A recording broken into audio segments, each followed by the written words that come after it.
In the Impact segment tonight, Rick Santorum is hitting the presidential campaign trail on the heels of his three-state sweep earlier this week. But he raised some eyebrows yesterday when responding to a question about women in combat. I do have concerns about women in frontline combat. I think that could be a very compromising situation where people naturally, may do things that may not be in the interest of the mission because of other types of emotions that are involved. And I think that's probably, it already happens, of course, with the camaraderie of men in combat. But it's I think it would be even more unique if women were in combat. And I think that's probably not in the best interests of men, women, or the mission. Joining us now to react to all of this from Fort Worth, Texas, radio talk show host Janine Turner on KLIF. And from San Francisco, Leslie Marshall, a Fox News contributor. Okay, now I heard this and I thought to myself, why does Rick feel like he has to answer every question asked of him, especially on an issue like this when, look, of the top 5 issues facing Americans today, this is probably not one of the top 5. But Leslie, as a Democrat, I want to get your perspective on this. How does this play for you? Is it just kind of a fun moment or disturbing moment, or how do you react? I can hear Cyndi Lauper singing "Your True Colors Are Shining Through." Not yours, Laura, but Mr. Santorum's. Listen, Laura, this is the same excuse they gave why women couldn't vote. Women couldn't enter the workforce. Women couldn't even enter the military. It's our emotions. As a matter of fact, I think I'm too emotional to even answer this.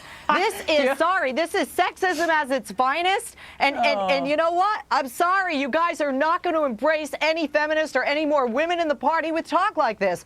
If you really think that a man is looking at a woman with no makeup and 114-degree weather in the shade with fatigues on, with her hair pulled back, not even looking like a woman, when he's got insurgents around him about to kill him, he's not going to be distracted. I get the point. I think Santorum today, and I think he was on one of the morning shows, he said today that he was referring to men's emotions, which does make sense, does it not, Janine, for his formulation. I have spent a lot of time thinking about this, and I don't have any military experience, so I don't feel like I'm great to speak on this. But he was talking about men's impulse to protect women, and that in combat, direct combat, that might come into play. I think that's what he was getting at. That's what he said this morning. But nevertheless, why weigh into this issue now? I guess because the Obama administration is removing some of the obstacles to full combat roles for women.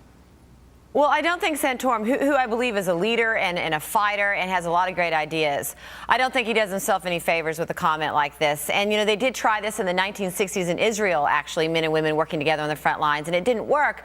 But that's that's like 50 years ago. And women, there are no safe jobs in battle and in war today. And women are already out there. 250,000 of them are more serving in Iraq. Getting killed in Iraq and Afghanistan.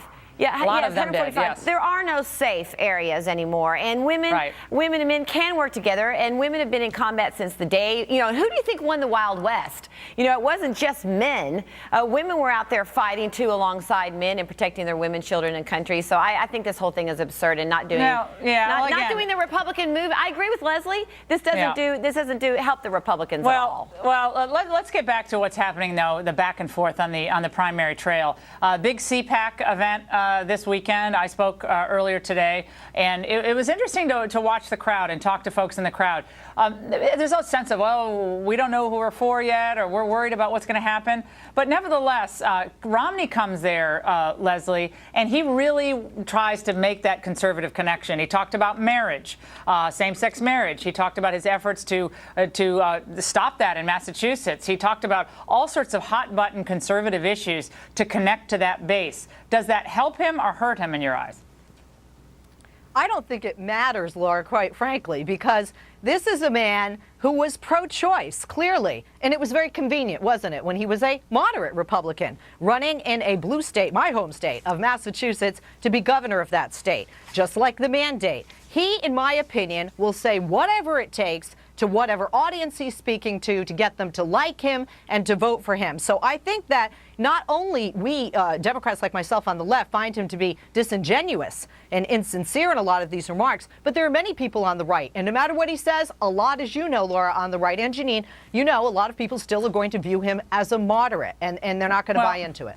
Janine, Santorum, meanwhile, in one new poll, I think it's the PPP poll, Fox poll has different results, but Santorum actually comes closest to Obama head-to-head in a head-to-head matchup. I think he's down 4 points, and Romney's down 10 points. So Santorum is connecting with some of those independent voters and core conservative voters.